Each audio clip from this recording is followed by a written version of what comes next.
কখনো কি শুনেছেন ছেলেরা কখনো টাকার লোভে বুড়ি কাকিমাকে বিয়ে করেছে? না না না না, শুনবেনও না।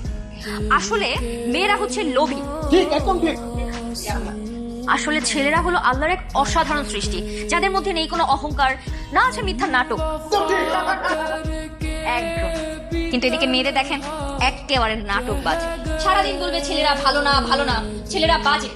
আচ্ছা ছেলেরা যদি বাজে হয় তাহলে মেয়েরা কার জন্য সাজে? ঠিক একদম ঠিক।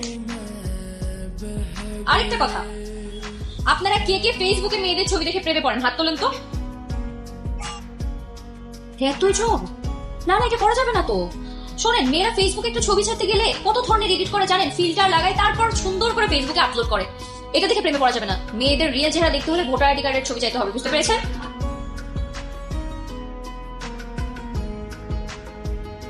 আমি শুধু তোমায় দেখে চাই, কি অপূর্ব দেখতে তুমি।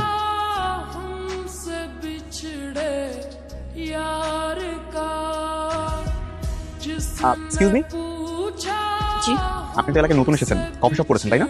হ্যাঁ। তো না মানে এলাকাটা সুন্দর কিন্তু খুব একটা সুবিধার না, সাবধানে থাকবেন। যদিও আপনার সাথে আমার পরিচয় হয়ে গেছে, তারপরও বুঝলাম। ওই যে ছেলেটাকে দেখছেন না, দেখতে যতটা সাদা সিধা নম্র ভদ্র মনে হচ্ছে, ছেলেটা কিন্তু অতটাও ভদ্র না, জন্মে শয়তান। এই ধরনের ছেলেগুলো আপনাকে প্রথমে পেছনে পেছনে ফলো করবে, বিরক্ত করবে, কথা বলার চেষ্টা করবে, এমনকি সুযোগ পেলে আপনার এই পাশটা নিয়ে ছো মেরে দৌড় দিবে। তো সাবধানে থাকতে হবে কিন্তু। ঠিক আছে, ধন্যবাদ, বুঝতে পেরেছি। না শুনুন না, কি? আপনি কিন্তু দেখতে অনেক সুন্দর। আচ্ছা তারপর? যে কোনো ছেলেরই এক দেখাতে আপনাকে মনে ধরে যাবে, এমনকি ভালোবেসে ফেলতে পারে।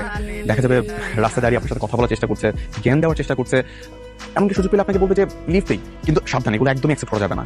কেন? ধরুন আজকে লিফট দিবে, কালকে প্রপোজ করবে, পরশুদিন রেস্টুরেন্টে ডাকবে, তারপর দিন চিপকা চিপকে প্রেম। ছি ছি ছি, এসব মুখে আনতে যেন আমার কেমন লাগে। ছি। আচ্ছা বুঝতে পেরেছি। আচ্ছা আচ্ছা আপনি কি বাসায় যাচ্ছেন? জি। চলুন না, আমি আপনাকে লিফট দিচ্ছি, আমার কাছে গাড়ি আছে। না না, আমি কিন্তু ওরকম ছেলে না, আমি কিন্তু অনেক ভালো ছেলে। আপনি এই এলাকার না? হ্যাঁ এই এলাকার ছেলে, কিন্তু ওদের মতো না, আমি অনেক ভালো। আপনি যে কাউকে জিজ্ঞাসা করে দেখতে পারেন। আপনার হেল্প লাগবে না, আমি একাই যেতে পারবো। আসি। ও শালা বলো, জ্ঞান দিই ভালো কথা, এত জ্ঞান দেওয়ার কি দরকার ছিল? আরে বেটা, জীবনে প্রথমবার ওর সাথে এখন তারা কথা বলার সুযোগ পাইছি। নার্ভাসনেসে কি উল্টা পাল্টা বলতে নিজে জানি না, এখন বুক কাঁপতেছে। ওর বেটা ওই তো হইলো না। চল, আচ্ছা আরেকদিন চল।